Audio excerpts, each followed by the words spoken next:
What if you could realize your grandest dreams using the same power that moved the most influential spiritual figures in history? You're about to uncover a mysterious technique that bridges the human spirit with the divine, capable of transforming your reality. Join us on a journey through time to reveal how our beliefs and affirmations shape destiny. Get ready to change how you perceive the world and your place within it. Ready to embark on this spiritual adventure? Before we proceed, I'd like to ask you a favor. If you're enjoying this conversation, please hit the like button to help strengthen this video and don't forget to subscribe to the channel. This way, you won't miss any of our future discussions together on this quest for knowledge. Today, we'll discuss conception, both in the deepest spiritual sense and in the context of materializing our dreams. I believe we are all characters in a divine narrative, just like Jesus, Moses, Abraham, and Isaac. Their stories aren't mere tales, they are visions. When I speak of Jesus, I'm referring to each one of us, elevating ourselves to a level where we can make claims as bold as his. Jesus' assertion that he was the fulfillment of the scriptures required a level of spiritual understanding that most of his contemporaries lacked. I believe the fundamental purpose of our existence is to fulfill our own destiny, our own scriptures.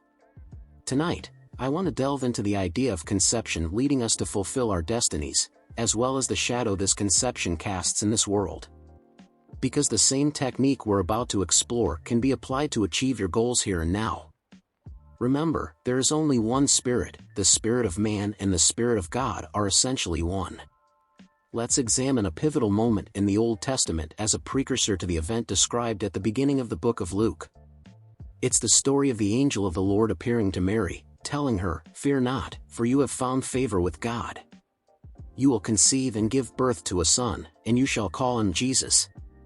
Now, think with me, how could this happen if Mary had no husband?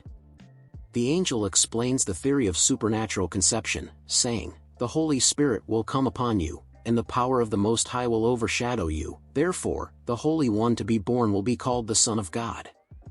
Notice the words "come upon" and "overshadow." They mean the same thing, overlay, leaving its mark, its seal. Now, journey with me to the book of Exodus, chapter 33. The Lord speaks to Moses, saying, "I will place you in a cleft of the rock and cover you with my hand as I pass by, then I will remove my hand, and you will see my back. You cannot see my glory, but you will see my back." This is strikingly similar to the story of the angel and Mary, don't you think? I will place you in a cleft of the rock. In Hebrew, the word cleft means to pierce, a quarry, something that goes through, and the phrase "cover you with my hand" can be interpreted as a union. Here we are witnessing the creative act described in the New Testament as "the power of the Most High will overshadow you," for that act is, in essence, God's overlay upon a human being. To illustrate all this vividly, allow me to share a recent experience of a friend of ours. Just a few days ago, she had a profound and impactful dream. She found herself awake within a dream, sitting in a vast, sterile room, like a morgue. She noticed several girls lying on slabs, appearing dead. Then, something incredible happened. I, dressed as a doctor, entered with my nurse, a lady with very dark hair. When our eyes met, she realized I was connected to everyone there, even if they seemed dead. Another interesting detail, my wife was there, wearing a wig to disguise herself. Confronted with the imminence of something extraordinary, our friend turned to a lively young woman who entered the room, ready to take her away, but she refused. She knew it was her turn.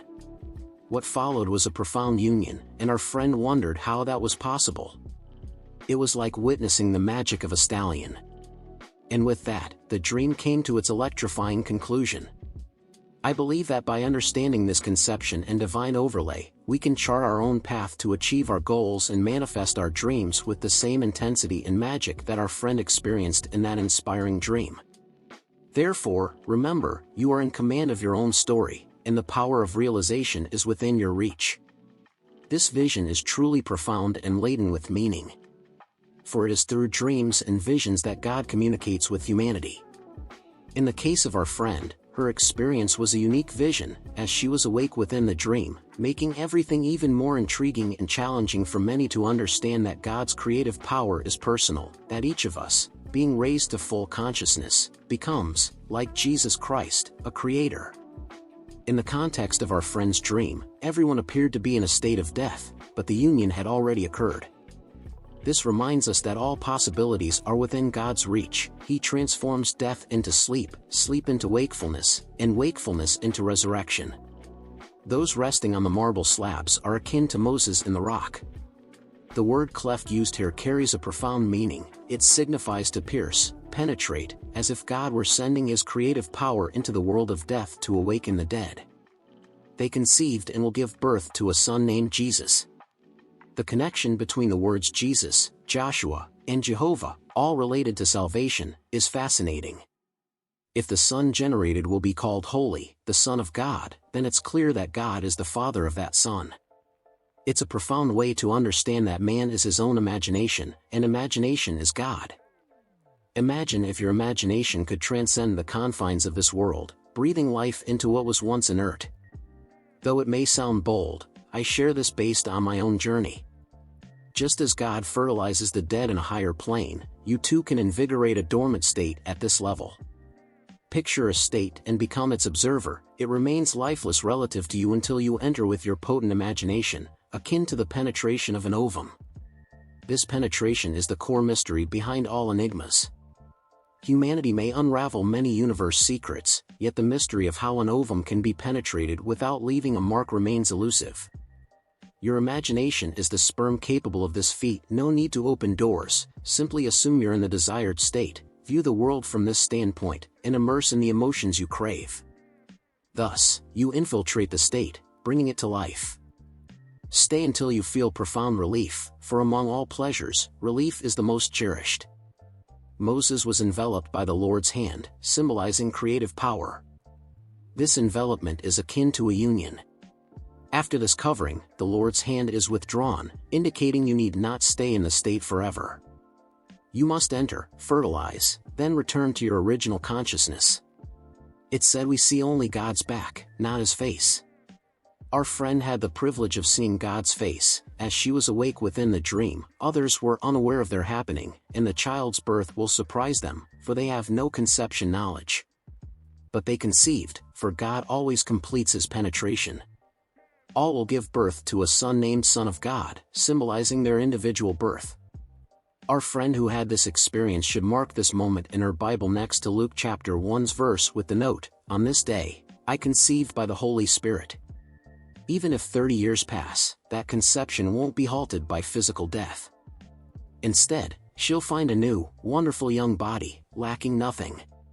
The conception occurred in her soul, God's emanation, and her birth will materialize after the sleep of death. The soul is where conception happens, and from personal experience, I can assert the birth will manifest after about 30 years, just as Jesus began his ministry around that age. Thus, remember, you are the architect of your destiny, and the possibilities are endless. We are all fulfilling the scriptures, for in essence, we are all Jesus Christ, and our purpose is to fulfill what we foresaw we would do. God, assuming humanity's limitations, fulfills the scriptures, regardless of our profession, be it mason, carpenter, lawyer, banker, billionaire, or beggar. The essence is that we are fulfilling the scriptures, and only through this fulfillment can we transcend this world of death and access the kingdom of heaven. God predicted what he would do and thus became what he predicted. The scriptures are the vision's record from start to finish, not just a secular story. The characters described therein didn't live as we do but are personifications of the states through which we, as immortal beings, pass while fulfilling the scriptures. The story told in Luke chapter 13, when the angel explains the theory of spiritual or supernatural conception, in the Old Testament it says, "I will cover you with my hand." The word cover carries a deeper meaning in Hebrew, akin to copulation. In my own experience, when I was in the presence of the resurrected Lord, there was a merging as we embraced. In the lady's vision, all except the doctor were female, so the merging occurred in a manner fitting the feminine. This union isn't physical, for it transcends that level. This merging, this creative act, is how God awakens the dead. We are urged to wake up, you who sleep, and rise from the dead. In that statement, dead and sleeping are equated. In the lady's vision, The women appeared so asleep as to seem dead, but she knew the union had occurred with all of them. The role of the resurrected Christ is to perform that function. However, this realization doesn't occur at this level, for their energies are transformed into regeneration. On October 16th, my friend Benny experienced the child's birth, and last night Benny called to share that he saw David on March 6th, as foreseen in his dream. He was invited to a party where the children's parents disappeared, leaving him alone with the children. He recognized David as his son, and David recognized him as his father. This is the fulfillment of the scriptures when Jesus said, "I am going to my Father and your Father, to my God and your God." He was indicating the plural, suggesting our Father will never leave us. Earthly parents may depart, but the spiritual Father remains. I prophesy that Benny will be split from top to bottom and ascend to heaven in the form of a serpent on July Day. Remember, we are here to fulfill the scriptures, regardless of what we achieve in the outer world. Fulfilling the scriptures is the essential journey. Thus, no matter the profession, for in the end, we leave everything behind, passing through the small gate called death. No one knows the furnaces we must face before the child's birth. Now, let's explore how to achieve your goals. Anything you desire, be it health, wealth, or fame, is merely a state. Think of that state as an egg containing everything needed to make it real, yet it's dead and needs to be penetrated and fertilized to break the shell and manifest in the physical world. Here's how to do it. Identify the desired state, enter and mentally occupy that state, see the world from that state, not just think about it, feel the satisfaction and relief of being in that state, then return to your previous state of consciousness. This is a creative act at this level, just as the lady's vision was a creative act at another level. It may seem shocking to some, for our concepts about God are often distorted.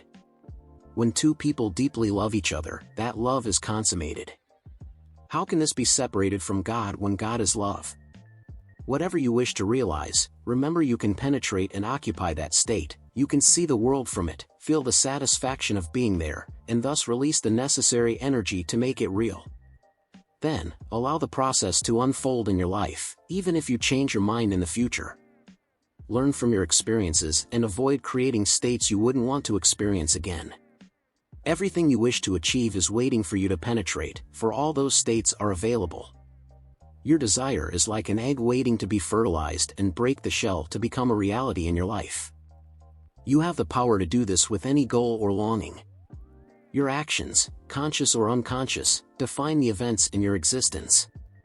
Become aware of your desires and learn to direct your imagination creatively to manifest the reality you yearn for. We are all creators, just as God is the supreme creator. Believe that God is man, that humanity is God's way of expressing himself in this universe. When you're awake, you realize everything is God, and you walk in communion with everything, as friends, mountains, rivers, valleys, everything is God, and God is man. Now, let's dive into silence.